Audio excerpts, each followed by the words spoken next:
Good morning प्यारे बच्चों, कैसे हैं आप सब। उम्मीद करती हूँ खैरियत से होंगे और खूब मज़े से पढ़ाई कर रहे होंगे। तो चलिए बच्चे, आज हम कौन सा सबक स्टार्ट करेंगे। अब्रे बहार। अब्र मतलब होता है बादल। क्या होता है बच्चे? बादल। कौन सा ये चैप्टर है? 19 सब चैप्टर है हमारा। सबक नंबर कौन सा है बेटा? 19 है। ओके, तो चलिए शुरू करते हैं। अब्रे बहार, इसको लिखा किसने है? तिलोक चंद महरूम ने। किसने लिखा है? तिलोक चंद महरूम ने। तिलोक चंद महरूम यहाँ पे घटाओं के मौसम का जिक्र किया है, यानी जब घटा छाती है, बादल आते हैं, बारिश होती है तो कैसा मौसम होता है। बहुत सुहाना ठंडा ठंडा सा मौसम होता है। तो उसी के ऊपर इन्होंने एक बहुत प्यारी सी खूबसूरत सी नज्म लिखी है। तो चलिए हम पढ़ना शुरू करते हैं। ओके। मस्ती लुटा रही हैं बढ़ती हुई घटाएं, जंगल से आ रही हैं क्या मत भरी हवाएं। इस दौर की हवा को नैरंगिए फजा को मैं का असर दिया है अब्रे बहार तूने। तो बेटा, कोई भी नज्म पढ़ने के पहले हमें अल्फाज मायने पता होना चाहिए, ठीक है। जैसे यहाँ पे आ गया मैं मतलब होता है शराब। क्या होता है? शराब। फजा मतलब होता है माहौल, वातावरण, एनवायरमेंट होता है ना, पढ़ा है आप सबने। तो चलिए, शायर इसमें क्या कह रहा है बेटा? शायर कह रहा है कि आसमान में तेजी से बढ़ती हुई काली घटाएं मस्ती के सा मंजर लुटा रही हैं, यानी चारों तरफ काली घटाएं छाए हुई हैं, बादल छाए हुए हैं, चारों तरफ मत भरा सा सुहाना मौसम है। ठीक है। इन घटाओं की वजह से, ये जो काली काली घटाएं छाई हुई हैं, इसकी वजह से जंगल से जो हवाएं आ रही हैं वो तो बहुत ही ठंडी है और बहुत ही मदहोश करने वाली हवाएं आ रही हैं। अब्रे बहार उससे इस हवा को, यानी अब्रे बहार, बहार के मौसम ने इस हवा को और रंगारंग मौसम को मदहोश कर दिया है। ठीक है बच्चे, उम्मीद करती हूँ आपको ये भी समझ में आ गया होगा। ये बंद, आगे चलते हैं। इस नज्म में क्या बोला है? रंगी है सहन गुलशन, सहरा जमुर्रदे है हर शाख गुल बदामन शबनम से, गौहरे हैं गुलशन को जंगलों को, खेतों को, वादियों को, गंजे गुहर दिया है अब्रे बहार तूने। तो बेटा यहाँ पे क्या होगा? गुलशन यानी बाग बागीचा। जमुर्रदें क्या होती है बेटा? जमुर्रदें का मानी होता है सब्ज रंग होता है। क्या होता है? सब्ज रंग, यानी हरा रंग। ओके। शाख मतलब डाली। ठीक है, समझ में आया। बदामन मतलब होता है दामन में। ठीक है, बदामन मतलब दामन में। ओके। शबनम मतलब ओस होता है। गौहर मतलब मोती होती है। तो इतना समझ में आ गया। गंजे गौहर होता है बेटा, गंजे गौहर बोलते हैं मोतियों का खजाना। तो यहाँ पे शायर क्या कह रहा है कि रेगिस्तान और जंगल सभी को सब्ज रंग अता किया है। किसने अता किया है? काली घटा ने। यानी काली घटा ने बाग बागीचा, जंगल, खेत खलियान सबको सब्ज रंग अता कर दिया, यानी चारों तरफ हरियाली छा गई है। दरख्त और पेड़ पौधे, हर शाख और हर पत्ती पर शबनम की मोती यानी ओस। अगर किसी पौधे पे, किसी पत्ती पे आपने ओस गिरा हुआ देखा हो तो बच्चों देखो कितना खूबसूरत दिखाई देता है। ऐसा लगता है कि हीरे टिमटिमा रहे हैं, चमचमा रहे हैं। तो जब हरियाली पे, जब सब्ज रंग पे शबनम और ओस गिरती है तो ऐसा लगता है कि हर एक बाग, जंगल, खेत और वादियों को मोतियों का खजाना आता हो गया है ना। यानी शबनम की मोतियां जो है वो बिल्कुल खजाने के मानिंद दिख रहा है, मोतियों के जैसा दिखाई दे रहा है। अब बच्चे, अब हम आगे चलते हैं। आगे बंद में क्या दे रखा है ये देखिए, कितना खूबसूरत ये सारे मंजर बेटा, ये सारी तस्वीर ना आप अपनी कॉपी में खूब अच्छे से बनाने की कोशिश करिएगा, सजा सजा के लिखिएगा। ठीक है, आगे चलते हैं बेटा। कि दुनियाए रंग बू है अपनी महक पे नाजा, सब्जा किनारे जो है अपनी लहक पे नाजा, सर सिरो समन भी दिलकश, खाके चमन भी दिलकश, सब कुछ मगर दिया है अब्रे बहार तूने। तो बेटा यहाँ पे शायर क्या कह रहा है, बहुत ध्यान से सुनेंगे। दुनियाए रंग बू है, क्या कह रहे हैं शायर यहाँ पे? क्या कह रहा है कि बरसात के मौसम में रंग और खुशबुओं का बोलबाला होता है। क्या होता है?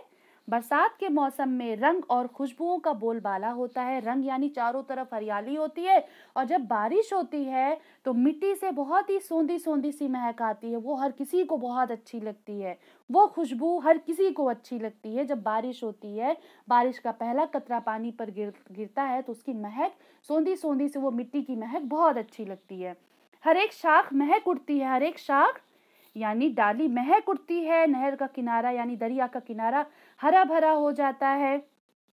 सरु के सिरे बेटा, ये सरु होता है, ये सिरु मैं बता रही हूँ आपको, ये देखिए ये सिरू होता है, एक लंबा चौड़ा सा पेड़ होता है, बिल्कुल सीधा सा, बहुत लंबा सा पेड़ होता है। और समन मतलब होता है चमेली का फूल, आप लोगों ने देखा है ना, समन मतलब चमेली का फूल होता है। किसको बोलते हैं बेटा? समन मतलब चमेली। ओके। सिरो मतलब एक सीधा साधा ऊंचा सा दरख्त, पेड़ को बोलते हैं।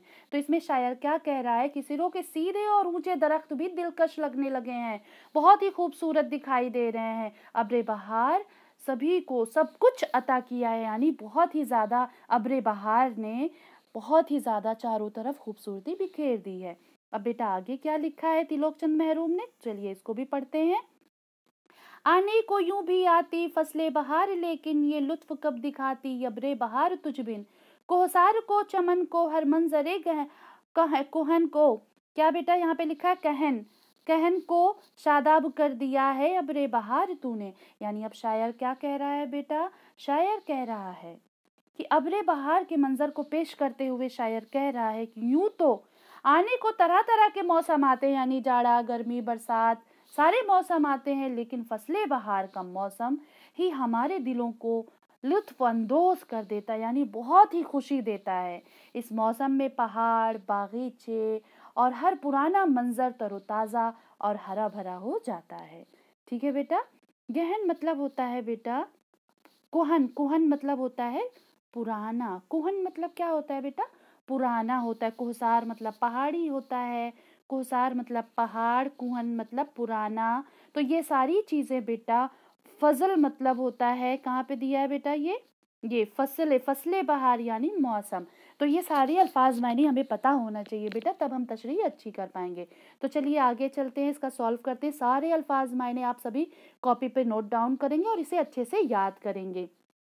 नज़म में तो बेटा ज़रूर हमें करना चाहिए। नज़्म में अगर हमें अल्फाज मायने याद रहेगा, या गज़ल, नज़्म, कोई भी वो हो, ठीक है, शेरी सिन्फ हो, तो हमें अल्फाज मायने अच्छे से याद करना है ताकि हम तशरीह अच्छे से कर सकें। ओके। तो चलिए इसका सवाल जवाब भी हम सॉल्व कर लेते हैं। पहला सवाल क्या है? अब्रे बहार के आने से हमारे माहौल में क्या तब्दीली आती है?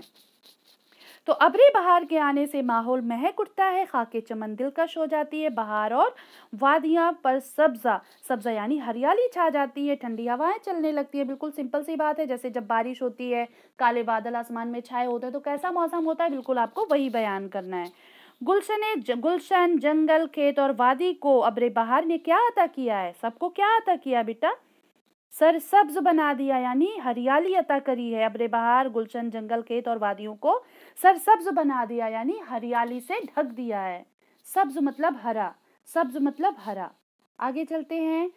तीसरा क्वेश्चन क्या है बेटा कि अब्रे बहार की वजह से फसले बहार के लुत्फ में इजाफा क्यों हो रहा है, क्यों हो गया है? तो अब्रे बहार की वजह से फसले बहार के लुत्फ में इजाफा हो गया है, क्योंकि फसले बहार में ऐसे मंजर दिखाई देते हैं जैसे कि अब्रे बहार में उस मौसम में पहाड़ और वादियां भी सरसब्ज हो जाती हैं। तो समझ में आया बच्चे? चौथा सवाल क्या है? चौथा सवाल है, शायर ने सहरा को ज़मरुदें क्यों कहा है? बरसात के मौसम में रेगिस्तान में भी हरे हरे पौधे उगाते हैं। क्या बोला यहाँ पे? बरसात के मौसम में रेगिस्तान में भी हरे हरे पौधे उगाते हैं और रेगिस्तान भी हरा भरा हो जाता है। ठीक है बच्चे। तो आगे चलते हैं। यहाँ पे आगे क्या दिया है? खाली जगह दिया है, नज्म के से तलाश करके हर लफ्ज के सामने उसका हम काफिया लिखना है। आपको क्या लिखना है बेटा? हम काफिया लिखना है। तो चलिए हम काफिया ढूंढते हैं। जैसे घटाएं था, तो घटाएं के सामने क्या था? मस्ती लुटा रही है बढ़ती हुई घटाएं, जंगल से आ रही है क्या मत भरी हवाएं। घटाएं, हवाएं, क्या होगा बेटा यहाँ पे? हवाएं। काफिया बेटा किसे बोलते हैं? बहुत ध्यान से सुनना। कोई भी ऐसी नज्म, कोई भी शेर जो आखिर में मैच करता हो। जैसे पहले मैं बता रही हूँ, मस्ती लुटा रही हैं बढ़ती हुई घटाएं, जंगल से आ रही हैं क्या मत भरी हवाएं। लास्ट में हवाएं, घटाएं आया है तो मैच कर रहा है ना, तो ये काफिया है। काफिया यानी राइम्स वर्ड आपने पढ़ा है ना, काफिया होता है हम काफिया, हम रदीफ होता है, तो ये काफिया होता है जो लास्ट में आता है, और रदीफ क्या होता है? जो बीच में मैच करता है। आगे चलते हैं।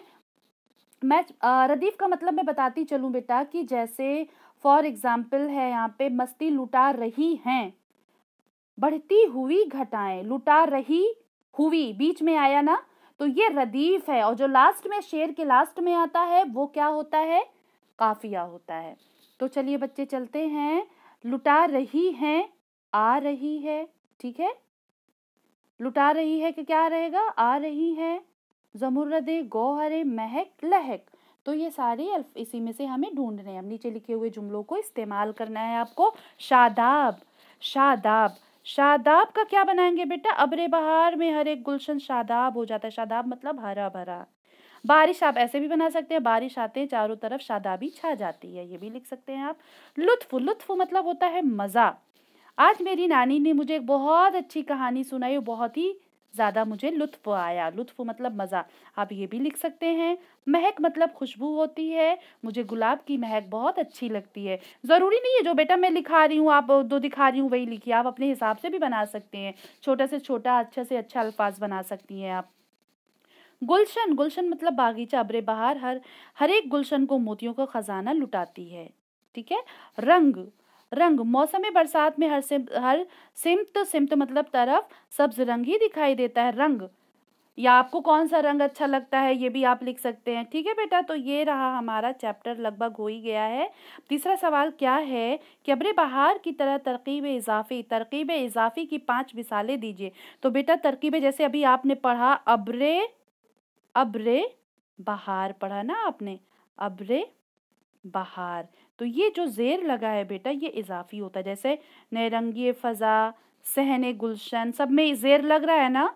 गंजे गुहर, गंजे गंजे गुहर, किनारे जो, खाके चमन। तो ये जहाँ पे जेर लगता है वो क्या होता है, इजाफी होता है। इस तरीके के 5 अल्फाज आपको लिखने हैं। तो बच्चे उम्मीद करती हूँ ये चैप्टर आपको अच्छे से समझ में आ गया होगा। सभी बच्चे अपनी कॉपी में नोट डाउन करेंगे और अपनी सब्जेक्ट टीचर से इसे चेक कराएंगे। Okay bye.